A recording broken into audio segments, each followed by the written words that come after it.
Welcome to Rugby Rundown. I'm Gavin, and with me is Adrian. The 2025-26 European season is about to kick off. Absolutely, Gavin. UBB defending their first Champions Cup title. Leinster and Toulouse hungry for redemption. And those finals in Bilbao, epic. But before we dive into the competition format, we need to talk about the elephant in the room. Bath Rugby's absolutely historic achievement this past season. The treble, Gavin. I mean, when's the last time we saw anything like this? Bath swept the Premiership, the Premiership Cup, and the EPCR Challenge Cup. That's unprecedented dominance in English rugby. And now they're stepping up to the Champions Cup level, with those finals coming to San Mamés Stadium in Bilbao this May 2026. But Adrian, what really excites me is how we're seeing these seismic shifts in the European rugby hierarchy. Absolutely. The traditional powerhouses are scrambling, new contenders are emerging, and the transfer market has been absolutely wild. Speaking of which, let's dive into transfer talk because some of these moves are going to reshape European rugby completely. The blockbuster move has to be Rico Iona from the Blues to Leinster. This is a game changer, Adrian. World-class finishing ability, pace to burn, and he's joining a Leicester side that's been desperate for that X factor in their backline. And you know what's equally massive? Owen Farrell coming home to Saracens from Racing 92. Three-time Champions Cup winner, and he's returning to a club that knows exactly how to get the best out of him. That experience and leadership could be the difference maker. Then you've got Handré Pollard heading to the Vodacom Bulls from Leicester. World Cup winning fly half bringing that game management expertise back to Loffers Veld. The Bulls were already dangerous. Now they've got that championship mentality at 10. But let's talk about Stade Rochelet. They've been busy. Nolan Le Garec from Racing 92 and David Nanina from Lyon. They're injecting serious youth and pace into that squad. After finishing 7th in the top 14, they needed something dramatic. And the story everyone's talking about, Louis Rees-Zammit returning to rugby with Bristol Bears after his NFL adventure. Plus Santiago Carreras moving from Gloucester to Bath Rugby. That world-class versatility could be crucial for Bath's European campaign. Right, so with all these moves shaking up the landscape, let's look at who the bookmakers are backing for Champions Cup glory. The betting markets have Leinster and Toulouse as joint favorites at 3.50 odds. That's 5-2 for our listeners. Then you've got UBB at 4.00, that's 3-1, Stade Rochelet at 5.00, which is 4-1, and Bath sitting at 9.00 or 8-1. But let's break down this French triumvirate, because they're the ones everyone's watching. UBB are the defending champions, and they've got that target on their backs now. Ben Tamifuna anchoring that scrum, and Damien Penaud, who scored 14 tries to set the tournament record last season. But there's something about defending a title that brings different pressures. Toulouse, though, they're the perennial powerhouse. Antoine Dupont returning from injury, and they're ranked #1 club in the world right now. When Toulouse are firing on all cylinders, they're nearly unstoppable. That's championship pedigree right there. And Stade Rochelet, the back-to-back champions in 2022 and 2023. That disappointing 7th-place finish in the top 14 clearly stung because they've responded with this aggressive recruitment drive. They know how to win European finals. But here's the thing about Leinster. This is pure redemption arc material.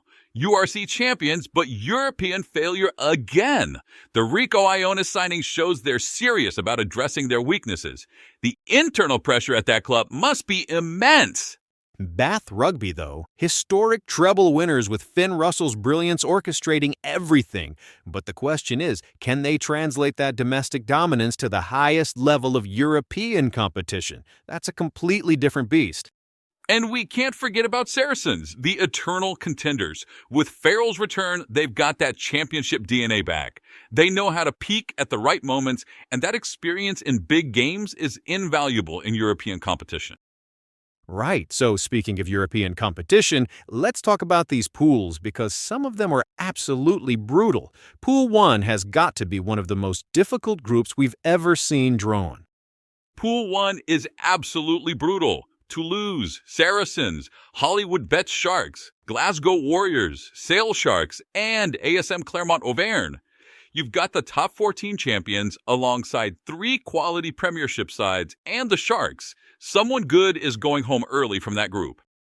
But Pool 3, I'm calling this the most difficult pool ever drawn in Champions Cup history. Leinster, Stade Rochelet, Leicester Tigers, Harlequins, DHL Stormers, and Aveyron Bayonnais. A heavyweight is inevitably going to drop down to the Challenge Cup. And remember, with this format, 5th place teams drop to the Challenge Cup. That means in Pool 3, either Leinster or Stade Rochelet, former European champions, could genuinely find themselves in the second-tier competition. That's madness. The home advantage implications are huge, too. Pool winners get home advantage through the round of 16 and quarterfinals. When you're talking about places like Loft-de-Frosveld or Thomond Park, that can be the difference between European glory and going home. But let's talk about the dark horses and potential disruptors, because European rugby loves an upset. Northampton Saints have to be top of that list after reaching the 2025 final.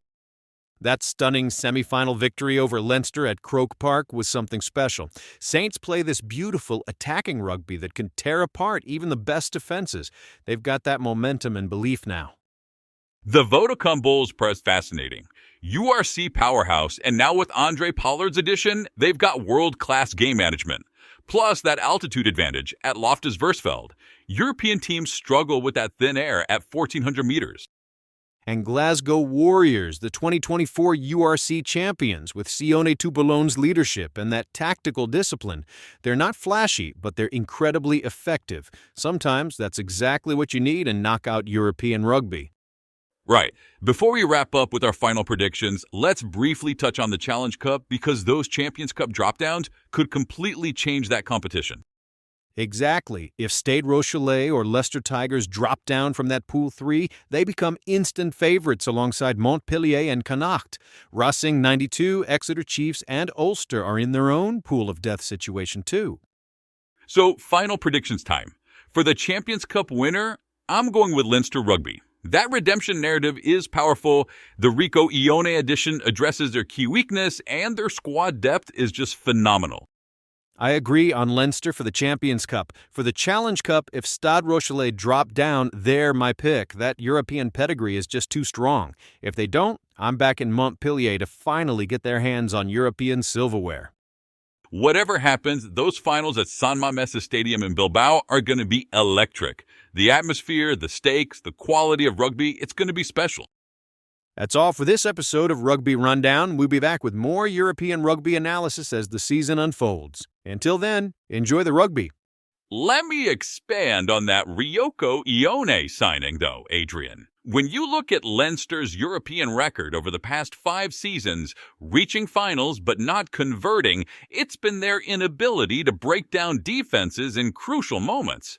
Ione scored 15 tries in Super Rugby last season and brings that game-breaking pace that Leo Cullen's been desperately seeking.